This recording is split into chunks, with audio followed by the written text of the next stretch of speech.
1인지식 전문가로 평생직업 만드는 1인지식 TV 많이 사랑해 주시고 알람 구독 많이 부탁드립니다. 그래서 실질적으로 동참하면서 나의 어떤 저서 책 쓰기도 하면서 그걸 토대로 해서 명강사 되고 매스컴 활동하고 더 나아가서 이걸 토대로 해서 1인 브랜드, 1인 기업 만들고 평생 직업까지 만들어서 노후에 100세 시대의 자녀들에게 의존하지 않고 자유경제를 실현하는 단골 시청자 많이 모이면 좋겠습니다.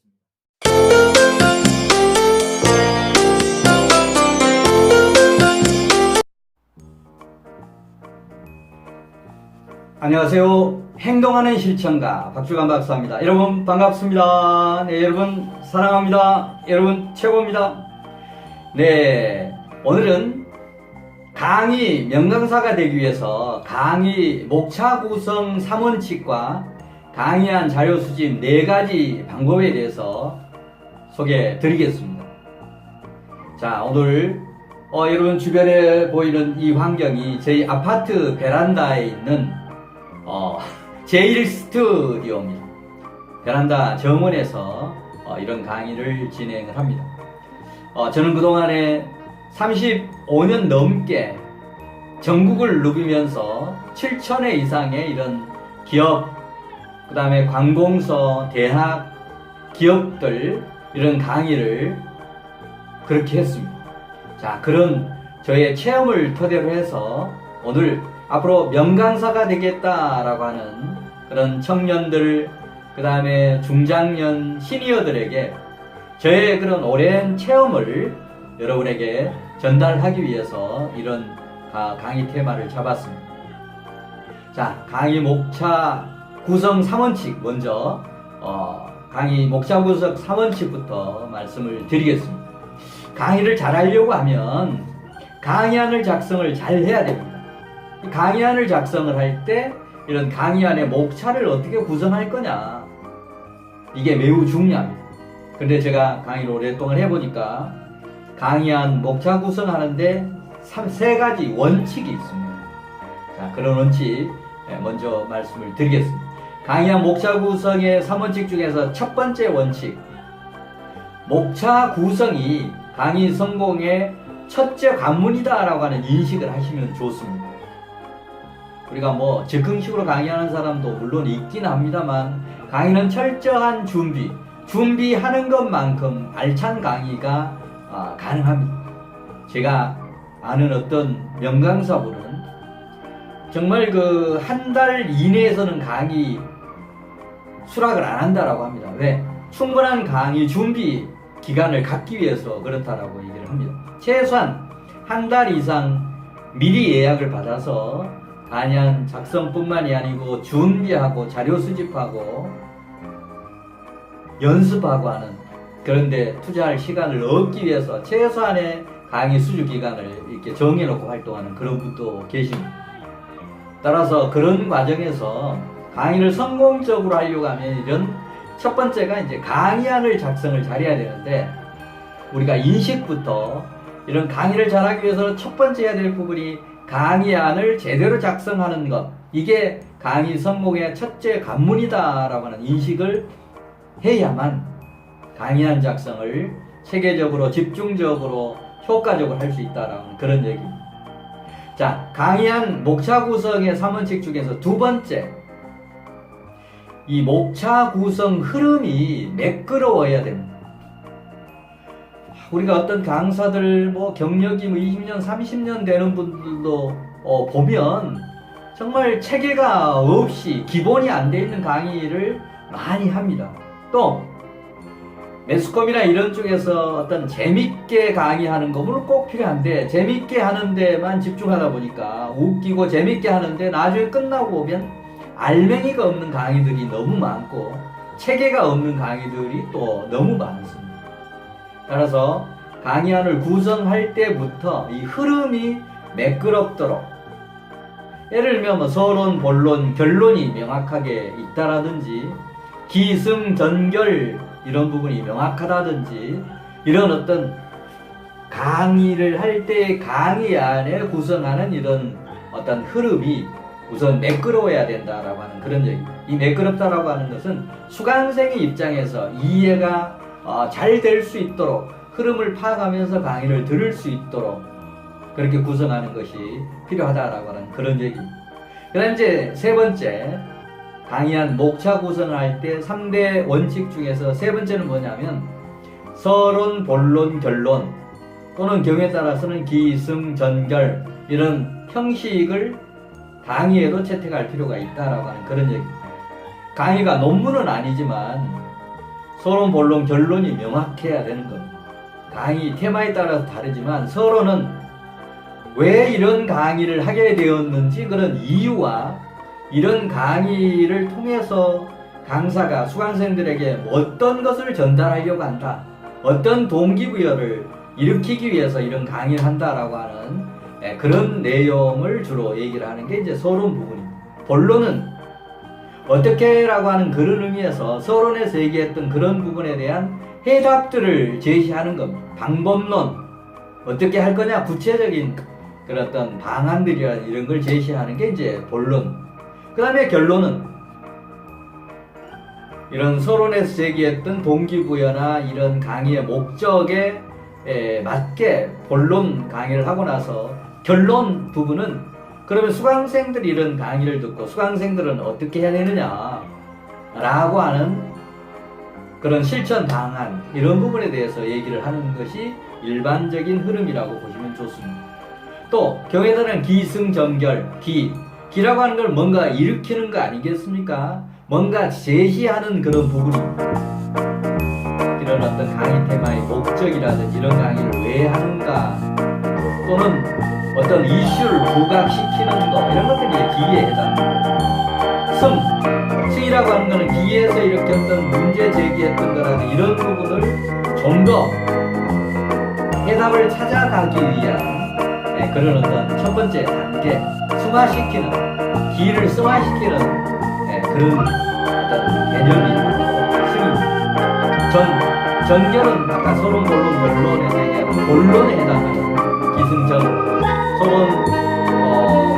그런 기승에서 제기했던 이런 문제점, 또 그걸 발전시킨 하나의 전개, 그런 어떤 측면에서 기승전결, 서론, 본론, 결론에 해당되는 어떻게를 중심으로 해서 풀어가는 그런 개념이 결론 부분입니다.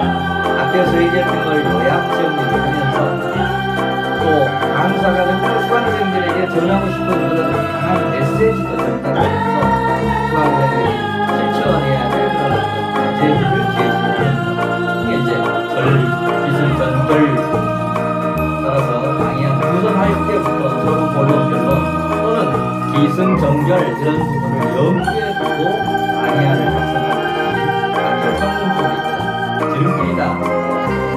이 식을 보겠습니다. 자, 그 다음에 이제 이런 강의안을 구성을 할 때 그럼 자료 수집은 어떻게 하는 게 좋겠냐. 이런 목차 구성하고 구성을 했는데 자료가 충분하지 않는 정말 수강생들에게 설득력 있는 이런 강의가 이럴 수 있습니다. 따라서 강의안을 구성하는 것도 중요하지만 강의안이 알차게 되려고 하면 강의안을 구성하는 구체적인 그런 세부 내용들에서 이런 자료 수집이 잘 되어야 이게 다른가 그런 자, 이런 자료 수집의 4가지 방법 중에서 첫 번째 우선 머릿속 지식 창고가 최우선입니다. 강사가 남의 책들 보고 그 다음에 주변에 흘러다니는 이런 얘기를 가지고 풀어나갈 수도 있겠지만 대전제는 강사의 머릿속에 어떤 내용들이 담겨 있느냐라고 하는 게 어떻게 보면 가장 중요한 자료 수집 아니겠습니까? 내 머릿속에 내 컴퓨터로 사람을 컴퓨터에 대비한다라고 하는 머리가 CPU와 같은 그런 개념입니다. 이 머릿속에 들어있는 것이 얼마나 풍부하고 또 깊고 정교하냐라고 하는 것이 어떻게 보면 가장 기초적인 그런 자료가 되지 않겠습니까? 따라서 이런 머릿속에 지식 창고를 알차게 꾸리려고 하면 아까 저는 가장 좋은 방법이 저는 독서라고 생각을 합니다. 부단한 독서 자기 개발 절대적으로 필요할 겁니다. 그 다음에 이제 강연을 구성하는 이런 자료 수집 방법 4가지 중에서 두 번째 부분은 출판 저작물이 중요한 강의 자료가 됩니다. 내가 강의하려고 하는 그런 테마와 어떻게 보면 일치되는, 유사되는 그런 책들을 읽고 저작물 활용하는 겁니다. 거기에 내가 강사이면서 내가 쓴 책이 있다라고 하면 그것처럼 좋은 게 어디 있겠습니까? 금상, 이런 거를 금상첨화라고 하는 거 아니겠습니까? 정말 그런 저작물을 활용하는데 남들의 저작물, 저서를 활용하는 것보다는 나의 저서를 활용해서 강의를 할 수 있다라고 하면 얼마나 좋겠습니까? 자, 그 다음에 강의안 작성을 하는 그런 어떤 자료 수집 방법. 그 중에서 세 번째는 뭐냐면 인터넷 정보입니다. 인터넷 정보. 자, 인터넷, 우리가 네이버 다음과 같은 이런 어떤 검색 사이트, 또 요즘은 이제 네이버보다도 구글의 이런 정보들을 많이 보는 것 같습니다. 그리고 또 유튜브의 정보들도 많이 보는 것 같은데, 제가 뭐 어느 편을 들자라고 하는 건 아닌데, 저도 이렇게 검색들을 해보면 요즘 어떤 그 내용의 질이라든지 깊이라든지 이런 부분이 아마 네이버를 구글이 능가하는 것 같습니다. 구글에 있는 정보들, 또 유튜브에 있는 정보들이 훨씬 더 이해도 쉽고 영상으로 되어 있는 경우가 많기 때문에 이해도 쉽고, 또 어떤 전문가들이 많이 지금 유튜브나 구글에 참여하고 있기 때문에 내용들도 상당히 좋은 내용들, 과거는 뭐 상당한 강사를 내고 강의를 들었던 그런 내용들이 어떻게 보면 넘쳐납니다. 따라서 내가 강의를 할 그런 테마와 유사한 그런 유튜브나 강의 내용들을 인터넷을 통해서 이런 자료를 수집하면 아마 좋은 강의를 하는 그런 자료를 얻을 수 있을 겁니다. 네, 그 다음 강의안 작성할 때 이 자료 수집 4가지 방법 중에서 마지막 네 번째는 유사 강좌를 벤치마킹 하는 것. 내가 그런 유사한 강의를 하는 그런 강사의 강의를 들어보는 것도 또 다른 관점에서 아이디어, 자료를 수집하는 좋은 방법이 되고, 특히 요즘 유튜브에 많은 그런 어떤 전문가 크리에이터들이 상당히 많습니다. 그런 크리에이터들의 강의를 미리 유사한 강의를 들어보는 것도 정말 좋은 강의안을 작성하는 그런 자료 수집 방법의 4번째 방법으로 아주 유용하다라고 생각을 합니다. 네, 오늘은 명강사가 되기 위해서 어떻게 보면 중요한 강의안 작성을 할 때 이런 목차 구성이 중요한데, 그 목차 구성을 할 때 3원칙, 그리고 이런 강의안을 작성하려고 하면, 좋은 강의안을 작성하려고 하면 자료 수집이 잘 돼야 되는데, 그런 강의안을 구성하는 자료를 수집할 때 이 4가지 어떤 방법들 소개를 드렸습니다.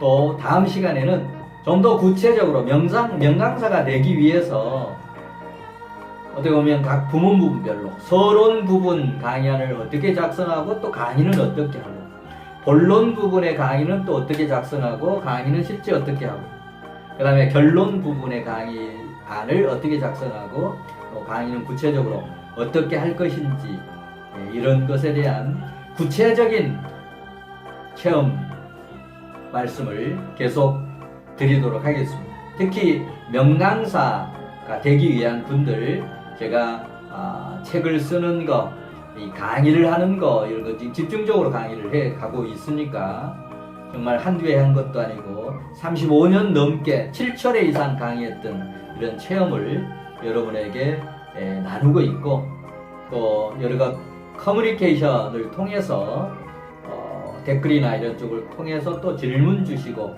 또 이런 온라인 만남뿐만 아니고 유튜브에서 만남뿐만 아니고 언젠가는 오프라인에서도 교수, 전문가들 이런 포럼을 만들어서 한 달에 한 번 정도는 오프라인에서 또 만남도 만들어가는 그런 기회도 앞으로 만들도록 하겠습니다.